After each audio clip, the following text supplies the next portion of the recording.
And this is all new to me, so I'm basically just fact finding because kind of what I'm hearing this morning and last night on social media was this looks like a basketball team that does not enjoy playing with one another.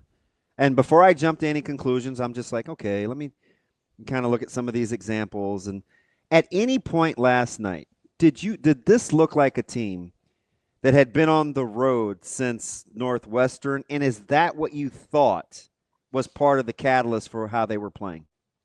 I felt like they just showed up poorly. Yeah, I mean they look like a team that's had two different road trips in the same 3-week span. Like they didn't look particularly good, and they faced a team in Penn State that wanted to prove something. They came out and was the aggressor right away. Nebraska backed down immediately, struggled to handle any of the pressure.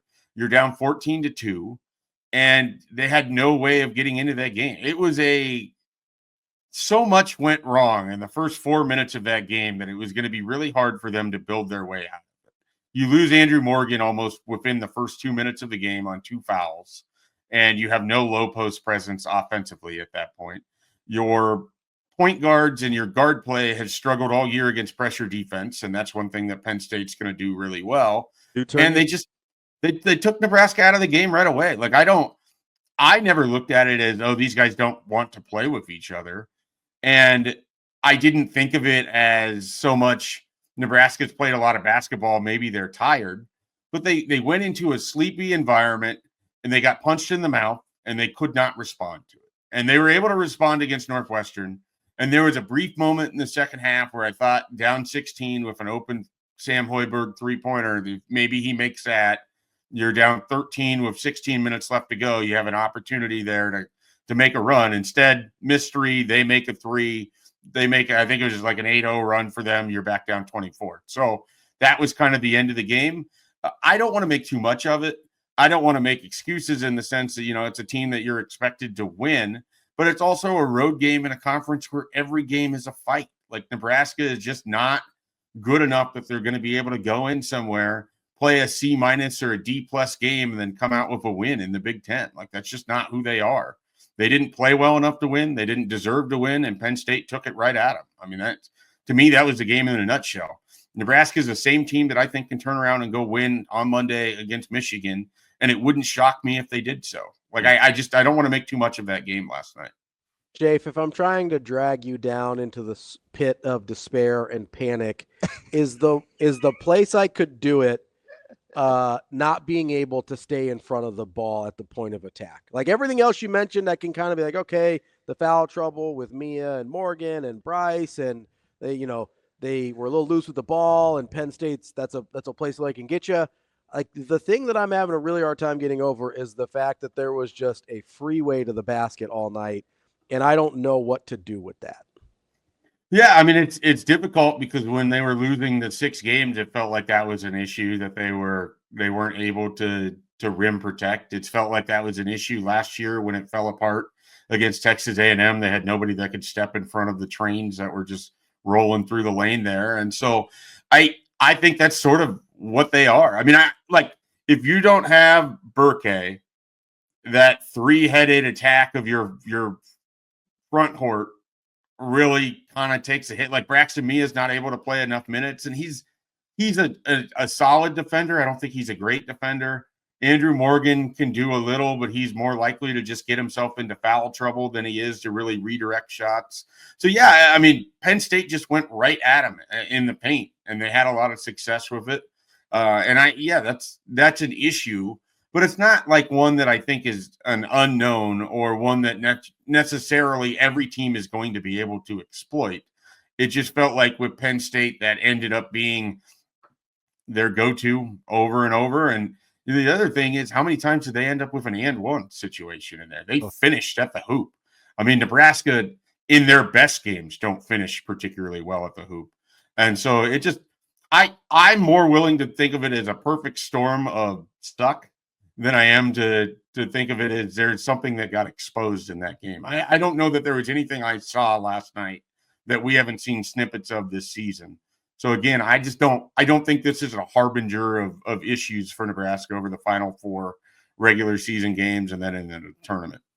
How interesting is it that in the very same conference, the next game out, you're going to play a team that's completely different stylistically than the one you just played? And I get it. Michigan has a propensity to turn the ball over, but they initiate their offense through the post. They're big. They're long. They get away with turning the ball over. How much of that do you think is the challenge when you hear the narrative that Nebraska plays up to or down to their level of competition sometimes in basketball? That when you get a team like Michigan, you could easily say, just like you did, wouldn't surprise me one bit if they turn around and beat Michigan, who's currently sitting at 2 in the conference. Well, some of it is like I think Michigan plays into what Nebraska wants anyways. They want teams to play through their post. They want teams to slow it down. I mean, Penn State wanted to run, and they can run. Nebraska doesn't have the athletes that Penn State does. Like that's sort of what's fascinating. If you put those two teams and you're just talking athletically, Penn State is a far more gifted athletic program than Nebraska is, and they played their style of basketball. I think Nebraska, not to say that Nebraska matches up better with Michigan, because Michigan's a very, very good basketball team. But if they're going to play through their post, I mean, how often have we talked about the way that Nebraska doubles down on their post, what they did against Kalkbrenner, what they've done against Edey, in the past? Like when teams play through the post, that fits what Nebraska tries to do defensively. And so I don't know that they welcome taking on a team as good as Michigan, relative to playing a Penn State. But I think the style fits with how they could be comfortable in that game. Plus, you're getting it at home. You're going to have a little bit more time to rest, and maybe you're going to have one of your bigs back to help you for a few minutes. If Burke plays, he's probably only giving you 5 to 10 minutes. I don't think you're going to get a full shift out of him. So you're going to have to use it as best you can. But I don't look at this Michigan matchup as one where it's like, oh man, this is a real problem for Nebraska. I actually think it lines up okay for them. What do you make of the G2 or the Gavin Griffith experience the last handful of games for Nebraska? I'm intrigued because he's a guy that I don't want to see just hit the portal as soon as the season ends. Mm-hmm. I'd like to see if Nebraska can have him come back for another. I'd like to see if there's something there.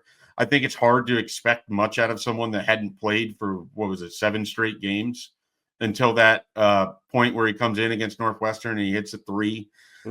Was talking with some people that were not impressed by how he played yesterday, and it was like, well, hasn't gotten a lot of minutes. I don't know what the expectation reasonably is for a guy like that, and I don't know what he can be. I don't know what role he can serve. I don't think he's going to be a starter for you, but could he be a guy that knocks down a 3-pointer or 2 off the bench? I mean, that could be a huge thing for your team. So I like and hope that they can find a way to continue to incorporate him. Because there's other guys that I would like to see less on the court at times than Gavin Griffiths. We'll put it that way. That's the guy that we do realize when we're talking about and critiquing this team that's the highest rated player on their roster. Yeah, well, I mean there's a ton of talent there that no one has been able to figure out how to get him to play with confidence and with any kind of flow. It just feels so disjointed when he's on the court. Like the possession to possession, he sometimes looks like a wildly different player with whatever he's doing, defensively or offensively. We're talking with Mike Schaefer, Husker247. Schaefer, as we kind of move forward here, you mentioned you don't hate the matchup with Michigan. I'm going to ask you the same question that I asked Michael Bruns earlier today. Ooh, can we go completely opposite of each other, and then I have to call him up and be like, what are you doing? That's kind of what I'm hoping, to be honest. I'm just trying to create dissension within the Husker247 ranks. Good. I like that. Makes us better. On a scale of 1 to 10, your current confidence level that Nebraska will make the NCAA tournament? 7. Oh, it's pretty high. Quicker and better than or higher than Bruns. Yeah, I'm with you. I'm with you. I think people are looking for reasons to dump on him. I think they're looking for reasons to quit on him. I think they're looking for reasons on him yesterday. Well, yeah, and I get that, but they lost a game.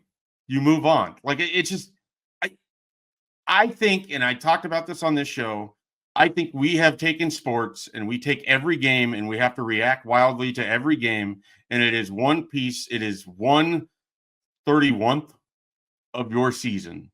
And it doesn't have to be a whole lot more than that. It really doesn't. What was that fraction again, Mike J? I made it up. 131. Let's see Michael Brunts do that. Listen, Mr. Mensa, he may try to double down on that. He would give you the Don't percentage. throw the gauntlet down. He'll come up with something slick. All right. He'd be like, that's 3.2% of your season.